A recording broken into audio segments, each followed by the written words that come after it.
जब अल्लाह ने कौम आद पर इंतहाई ठंडी, तेज और चीखती हुई हवा भेजी तो जरा सोचिए उस कौम पर क्या गुजरी होगी। ये उस दौर की बात है जब कौम आद अपनी ताकत, अपने जिस्म और अपने आलीशान महलों पर नाज करती थी। उन्होंने अपने नबी हजरत हूद अलैहिस्सलाम को खुला चैलेंज दिया, अगर तुम सच्चे हो तो हम पर अजाब ले आओ। अल्लाह ने अजाब एकदम नहीं भेजा। सबसे पहले उन्हें कहत में डाल दिया गया। आसमान से बारिश रुक गई, जमीन सूख गई, लोग एक एक बूंद पानी को तरस गए। फिर एक दिन उन्होंने देखा कि दूर से एक घना बादल उनकी वादियों की तरफ बढ़ रहा है। उनके चेहरे खिल उठे। वो खुशी से कहने लगे, ये बादल तो हम पर बरसने वाला है। लेकिन हजरत हूद अलैहिस्सलाम ने फरमाया, नहीं, यही वो चीज है जिसकी तुम जल्दी कर रहे थे। ये रहमत नहीं, ये एक ऐसी हवा है जिसमें दर्दनाक अज़ाब है।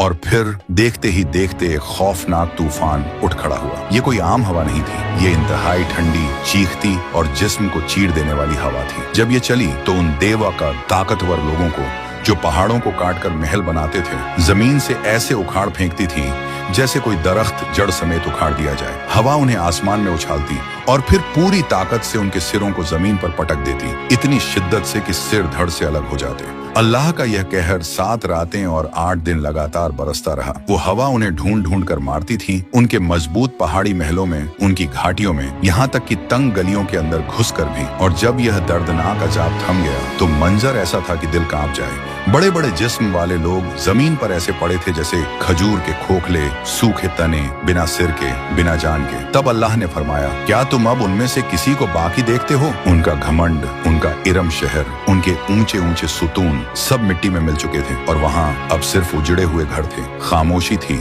और अजाब की एक डरावनी याद।